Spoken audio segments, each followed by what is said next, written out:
কেন্দ্রীয় মন্ত্রী ওয়াসিম রিজভী এক হারামের আওলাদ, সে 26টা আয়াতের উপরে সুপ্রিম কোর্টে কেস করেছে। আল্লাহর কসম করে বলছি, তোমার মতো, তোমার মোদি, তোমার অমিত শাহ আর পৃথিবীর যত বেঈমান কাফের আছে, তোমরা যদি সবাই মিলে কোরআনের পেছনে লাগো, আমার আল্লাহর কালামের একটা জের জবরের এতটুকু পরিবর্তন করতে পারবে না। জোরে বলুন ইনশাআল্লাহ। আল্লাহর কসম করে বলছি, এই 26টা কোরআনের আয়াত যেখানে জিহাদের কথা বলা হয়েছে, ইসলামে জিহাদ শুনেলেন, আমার বক্তব্য তোমরা কান দিবে, নেগেটিভ নেবেন না, পজিটিভটা নেন, বুঝার চেষ্টা করবেন। ইসলামে যে জিহাদের কথা বলা হয়েছে, একটা গরিবকে যদি কেউ খানা খাওয়ায়, এটাও ইসলামে জিহাদ। একটা যদি গরিবের হেল্প করে, এটাও ইসলামে জিহাদ। একটা মানুষ বিপদে পড়েছে, তার পাশে দাঁড়ানো, এটারও নাম জিহাদ। আল্লাহর জন্য প্রচার করা, এটারও নাম জিহাদ। একটা মাদ্রাসায় পয়সা দান করা, এটাও এক। আসসালামু আলাইকুম। আসসালামু আলাইকুম। আলহামদুলিল্লাহ, আলহামদুলিল্লাহি কাফা ওয়াস সালামুন আলা ইবাদিহিল্লাযীনা ইসতাফা, আম্মা বা'দ। ফাউজ বিল্লাহি মিনাশ শাইতানির রাজীম। বিসমিল্লাহির রহমানির রহিম। ইযফা বিল্লাতী হিয়া আহসান ফাইদাল্লাযী বাইনাকা ওয়া বাইনাহু আদাওয়াতুন কাআন্নাহু ওয়ালিয়্যুন হামীম। وما يلقاها إلا الذين صبروا وما يلقاها إلا ذو حظ عظيم وإلى مدينك فأعوذ بالله من الشيطان الرجيم بسم الله الرحمن الرحيم إنا نحن نزلنا الذكر وإنا له الحافظون وإلى مدينك فأعوذ بالله من الشيطان الرجيم بسم الله الرحمن الرحيم ألف لام را تلك آيات الكتاب المبين إنا أنزلناه قرآنا عربيا لعلكم تعقلون نحن نقص عليك أحسن القصص بما أوحينا إليك هذا القرآن وإن كنت من قبله لمن الغافلين إلى آخر الآية إنما الأعمال بالنيات وقال رسول الله صلى الله عليه وسلم الدعاء مخف العبادة وقال رسول الله صلى الله عليه وسلم। মাননীয় শ্রদ্ধেয় জ্ঞানী গুণী মানী সম্মানী আজকের এই জলসার মাননীয় সভাপতি মহাশয়, শ্রদ্ধের উলামা ইকরাম, হুফাজ ইকরাম এবং আমার জ্ঞানী গুণী মানী সম্মানী মাননীয় শ্রোতা মণ্ডলী এবং পর্দার অন্তরালে পর্দা নসিব মায়েরা এবং বোনেরা, আল্লাহর বড় দয়া, কৃপা, ভালোবাসা আমাদের প্রতি তথা গোটা বিশ্বের প্রতি। সবাই আল্লাহ শুকর আদায় করে হৃদয় থেকে বলি আলহামদুলিল্লাহ। তারপরে পরে বিশ্ব নবী জনাবে মুহাম্মদুর রাসূলুল্লাহ, সকলে বলুন সাল্লাল্লাহু আলাইহি ওয়াসাল্লাম, তিনার প্রতি শতকোটি দরুদ বর্ষিত হোক, বলুন আমিন সুম্মা আমিন। সবাই একবার দরুদ ইব্রাহিম পাঠ করি। আল্লাহুম্মা সাল্লি আলা মুহাম্মাদিন ওয়া আলা আলি মুহাম্মাদ কামা সাল্লাইতা আলা ইব্রাহিম ওয়া আলা আলি ইব্রাহিম ইন্নাকা হামিদুম মাজিদ। আল্লাহুম্মা বারিক আলা মুহাম্মাদিন ওয়া আলা আলি মুহাম্মাদ কামা বারাকতা আলা ইব্রাহিম ওয়া আলা আলি ইব্রাহিম ইন্নাকা হামিদুম মাজিদ।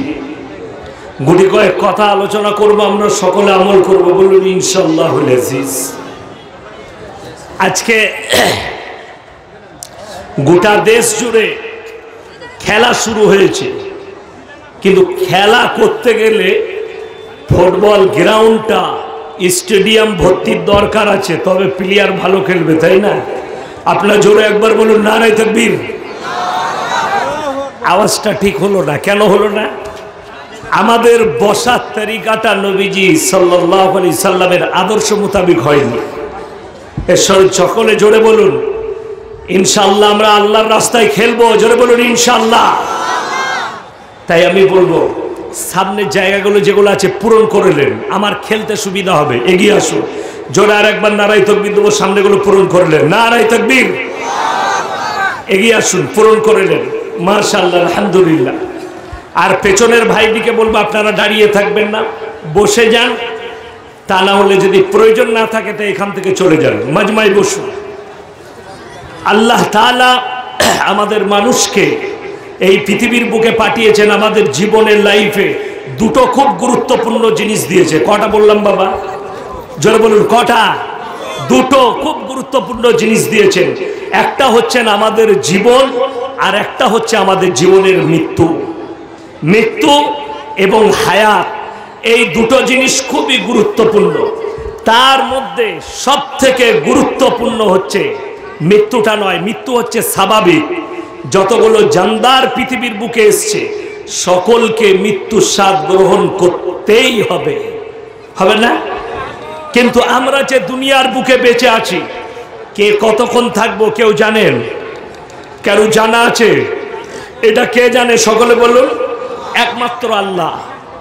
আর পৃথিবীর মধ্যে সব থেকে উমদা কিতাব, উমদা তালিম, শ্রেষ্ঠ তালিম, শ্রেষ্ঠ কিতাব একমাত্র হচ্ছে আল্লাহর এই কালামুল্লাহ। জরুন সুবহানাল্লাহ। এটার জন্য যদি কোরআনকে জিজ্ঞেস করেন, কোরআন একটা মূল্যবান তথ্য দিয়েছে নিজের জন্য। জোরে বলুন সুবহানাল্লাহ। পৃথিবীর একটা মানুষও নিজের জন্য কোনো মূল্যবান তথ্য দিতে পারে না, কিন্তু কোরআন একটা নিজের জন্য বড় তথ্য দিয়েছে যে আল্লাহ উম্মতে মুহাম্মাদীকে এটা ভালোবেসে দান করেছেন। সকলে বলুন আলহামদুলিল্লাহ। আল্লাহ আমাদেরকে বড় ভালোবাসেন। কোরআনে বলেছে, হে আমার বিশ্বনবী বলো, লাউ আনজালনা হাদাল কুরআন আলা জাবালিল লারাইতাহু খাশিয়াম মুতাসাদ্দিয়াম মিন খাশিয়াতিল্লাহ। আমি যদি এই কোরআনটাকে পাহাড়ের উপর অবতীর্ণ করিতাম, পাহাড়টা আমার ভয়ে চূর্ণ বিচূর্ণ হয়ে যেত। জোরে বলুন সুবহানাল্লাহ। এই কোরআনের শক্তি, কোরআনের ওয়েট, কোরআনের পাওয়ার পাহাড় পর্যন্ত অস্বীকার করেছে নিতে। আমি আল্লাহ রব্বুল আলামিন উম্মতে মুহাম্মাদীকে ভালোবেসে দান করেছি। কোরআনকে আল্লাহ অবতীর্ণ করেছেন। কোরআনের হেফাজতের দায়িত্ব কার? সকলে জোরে বলুন, কার? একমাত্র আল্লাহ রব্বুল আলামিনের। ইন্না নাহনু নাযালনা যিকরা ওয়া ইন্না লাহুল হাফিজুন। কোরআন আমি অবতীর্ণ করেছি, কোরআনের হেফাজতের দায়িত্ব আমি আল্লাহ নিজে নিয়েছি।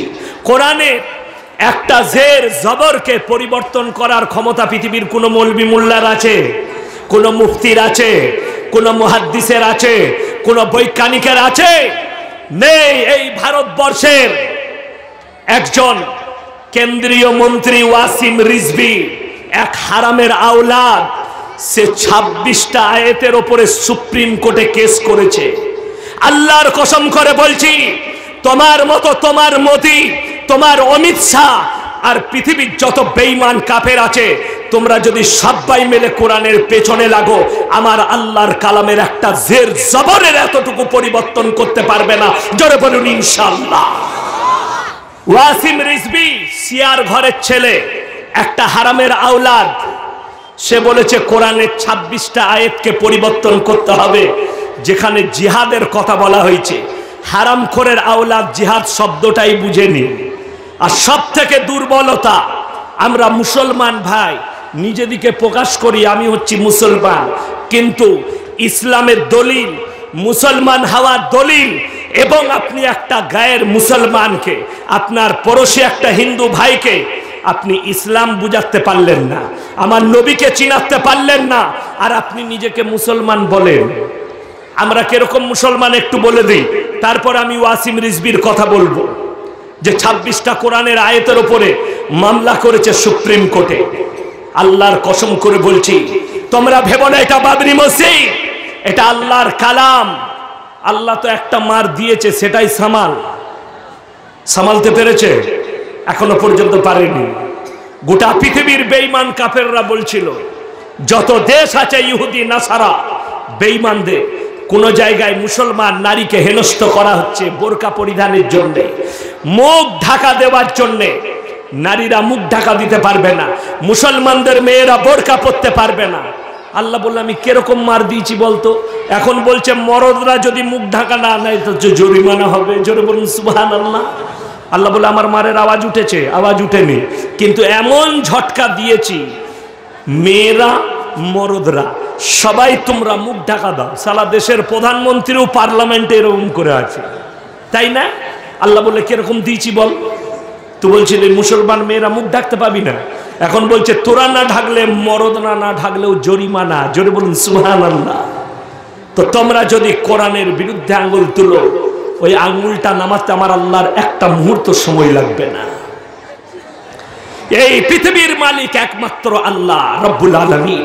মুসলমান বলে দিই, আজকে দেখবেন যদি বলা হয় এই মুর্শিদাবাদে একটা মসজিদে একটা মাতাল প্রবেশ করেছে, মাতাল মসজিদে প্রবেশ করতে পারে?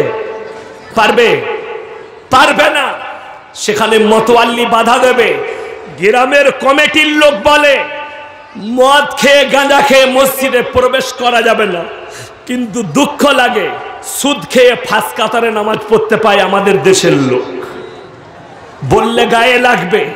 ইউটিউবে যুবকরা গালি দেয় আমাকে, এই মৌলবিটা এইভাবে কথা বলে। আমি যতদিন বাঁচবো ততদিন আমি এই কথাই বলবো, হক কথা বলবো। একটা মাতাল যদি মসজিদে প্রবেশ করতে না পারে, তুমি সুদ খেয়ে, একবার সুদ খেলে হাদিস শরীফে আছে নিজের মায়ের সঙ্গে 70 বার ব্যভিচার করার সমান গুনাহ হবে। তুমি কেমন করে মসজিদে প্রবেশ করতে পাবে? তুমি তোমার হৃদয়কে জিজ্ঞেস করো। তুমি চুরি করো, চুরি করা পাপ।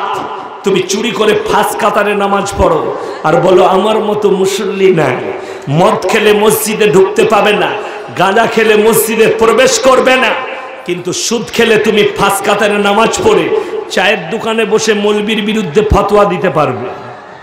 অবাক লাগে, দুঃখ লাগে। তোমার দ্বারা ইসলামের কি করে ফায়দা হতে পারে?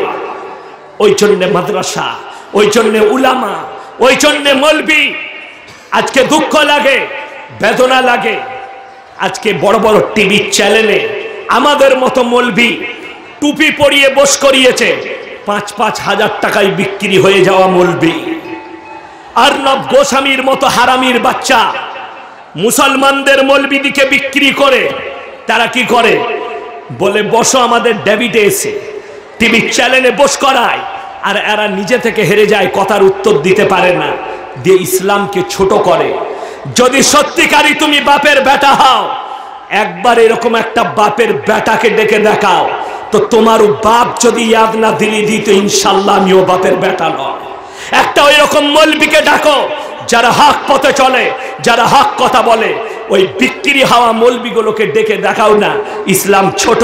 আল্লাহর কসম করে বলছি, এই 26টা কোরআনের আয়াত যেখানে জিহাদের কথা বলা হয়েছে, ইসলামে জিহাদ শুনেলেন, আপনার আওয়াজটা যদি কোনো অমুসলিম ভাইয়ের কানে পৌঁছাচ্ছে, আমরা তাদেরকে ওয়েলকাম জানাবো, স্বাগত জানাবো, সাদরে গ্রহণ করব, আর ইসলামের সততাকে জানার জন্য তাদেরকে অনুরোধ করব। আমার বক্তব্য তোমরা কান দিবে, নেগেটিভ নেবেন না, পজিটিভটা নেন, বুঝার চেষ্টা করবেন। ইসলামে যে জিহাদের কথা বলা হয়েছে, একটা গরিবকে যদি কেউ খানা খাওয়ায়, এটাও ইসলামে জিহাদ। একটা যদি গরিবের হেল্প করে, এটাও ইসলামে জিহাদ। একটা মানুষ বিপদে পড়েছে, তার পাশে দাঁড়ানো, এটারও নাম জিহাদ। আল্লাহর জন্য প্রচার করা, এটারও নাম জিহাদ। একটা মাদ্রাসায় পয়সা দান করা, এটাও একটা জিহাদ। আল্লাহর ঘরে মসজিদে পয়সা দান করা, এটাও একটা জিহাদ। ইসলামের জন্য নিজের জান কুরবান করা, এটাও একটা জিহাদ।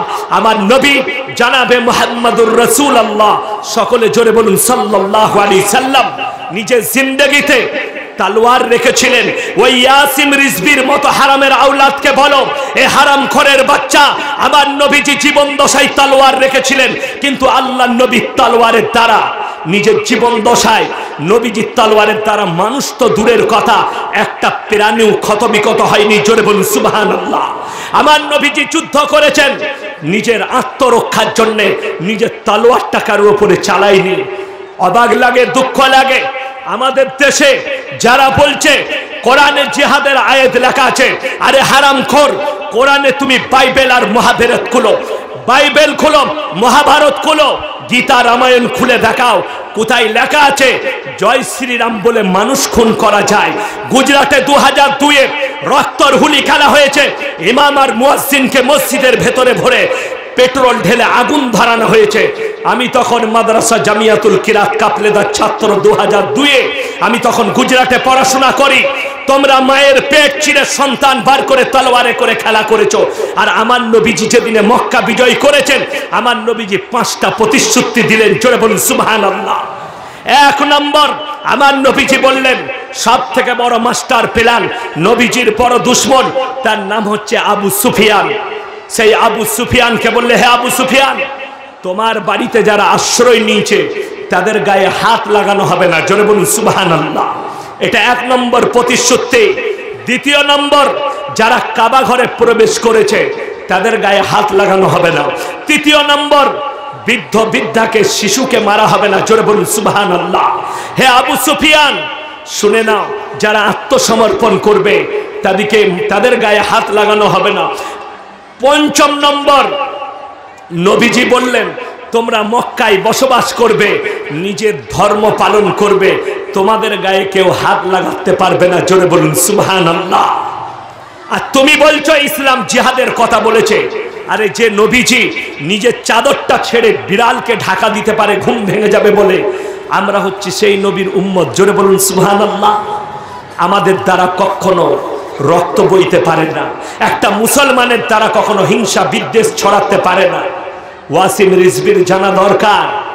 তুমি মনে করো না বাবরি মসজিদ ভেঙেছো, আমরা সবর করেছি, আল্লাহর উপরে ছেড়ে দিয়েছি। তুমি যদি বাপের বেটা হও, কোরআনের আয়াত তো দূরের কথা, কোরআনের আয়াত তো দূরের কথা, কোরআনে স্পর্শ করে দেখা, তোমার কোরআন তোমাকে ধ্বংস করবে, আমার আল্লাহ তোমাকে ধ্বংস করবে। যেভাবে 200 বছরের রাজত্বকে চুর চুর করে দিয়েছে আমার আল্লাহ ইংরেজদের, আর সেখানে মেহনত ছিল এই উলামায়ে দ্বীনদের, এই মাদ্রাসার, এই মসজিদের, এই মুসল্লিদের মেহনত ছিল। ইনশাআল্লাহ তোমরা যদি আমাদের কোরআনে হাত লাগাও, আমাদের গিরবানে হাত লাগাও, আমার আল্লাহ বিচার করবে। আর আল্লাহর বিচার খুব সূক্ষ্ম, তাই না? আল্লাহর বিচার খুব সূক্ষ্ম। আওয়াজ উঠে না, আল্লাহর বিচারে আওয়াজ উঠবে না। জেনে রেখে দিবেন আমার ভাইজান, সবাই আজ থেকে নিয়ত করুন, আমরা সবাই পরিপূর্ণ ইমানদার হব। জোরে বলুন ইনশাআল্লাহ। আজ থেকে আমরা কোরআন থেকে সরব না। আমাদের লক্ষ্য, আমাদের চলা, আমাদের উঠা বসা যেন আল্লাহর প্রতি হয়, আল্লাহর রসুলের আদর্শ মোতাবিক হয়। আজকে দুঃখ লাগে, আমরা তো বলি মুখেতে নবীজির উম্মত, কিন্তু আমাদের চলাফেরাটা হয় বেঈমান আর কাফেরের আদর্শ মোতাবিক, ইহুদি আর নাসারাদের আদর্শ মোতাবিক। তা না হলে মুসলমান এরা কখনো নিজেদের সমাজে সামাজিক কাজে, আজকে অবাক হবেন, দেখছেন খানা খাওয়ানো চলছে না চলেনি, অবাক হবেন দেখে মনে হবে না এগুলো নবীজির উম্মত, তাই না? এখান পর্যন্ত আওয়াজ পাচ্ছে। এটা কিন্তু আমার রসুলের আখলাক নয়, আমার নবীজির আখলাক নয়, আমার রসুলের সুন্নত নয়। আজকে মানুষ আস্তে আস্তে নবীজির সুন্নত থেকে, আমার রসুলের আদর্শ থেকে সরে যাচ্ছে, তো আল্লাহ তাআলা বরকতগুলো আস্তে আস্তে তুলে নিচ্ছে, তাই না? যদি বলেন পয়সা হয়েছে, যারা বাবাজি আছে তাদেরকে জিজ্ঞেস করুন, আগেকার মানুষদের কত অভাব গেছে, যায়নি? প্রচুর অভাব, খেতে পায়নি, একবেলা খেয়েছে তো আর একবেলা খুদ ফুটিয়ে খেয়েছে, অভাব গেছে, কিন্তু তাদের মধ্যে সুখ ছিল, শান্তি ছিল, চ্যান ছিল। সকালবেলায় উঠে চায়ের দোকানে একসাথে বসে চা খেয়েছে, তাই না? একসাথে চা খেয়েছে, একটা দাস্তারখানে বসেছে। অবাক লাগে। আগে দেখবেন রমজান মাসে মসজিদে মসজিদে ইফতারি হতো না? বাড়ি থেকে সব ইফতারি নিয়ে আসতো, মসজিদে বসে ইফতারি করতো। এমন একটা যুগ এসে দাঁড়ালো, বলে আবে ওর সঙ্গে কে বসে রে, হারামখো, ওর সঙ্গে খাবো না। ওয়ালা, আরে মানুষ তো দূরের কথা, বাপ বেটা একসাথে বসে ইফতারি করে না, দু ভাই একসাথে বসে ইফতারি করে না। এরা বলছে আমরা জান্নাতে যাব। আল্লাহ বললে জান্নাত খোলাই আছে, মোটামুটি এসে ঢুকে পড়বে তুমি, তাই না? যেমন আমাদের দেশের কিছু মানুষ ধূপকাঠি জ্বালিয়ে বরকত নেয়, জানেন না? দোকানে ধূপকাঠি জ্বালায়, সকালবেলায় উঠে দোকানে ধূপকাঠি, কি হলো বে, বলে বরকত হবে, গোটা মালে ঘুরুচ্ছে এরকম করে। ধূপকাঠি কি দিয়ে তৈরি হয়? জোরে বলুন, কি দিয়ে? গোবর দিয়ে। তুমি যদি বলো গোবরে বরকত, তাহলে আমাদের দিলীপ বাবু ভুল কিছু বলে নাই, উনি বলেছেন মুতেতে বরকত আছে। অবাক হবেন, যদি মুতেতে যদি গরুর দুধে যদি সোনা বেরোয়, মুতেতে কমপক্ষে রূপো তো বেরোবে, বেরোবে না? আর যদি রূপো বেরোয় তাহলে কমপক্ষে গোবরে তো অন্য কিছু আর একটা মাল বেরোবেই, তাই না? তো আপনারা তার মধ্যে পার্থক্য কোথায়?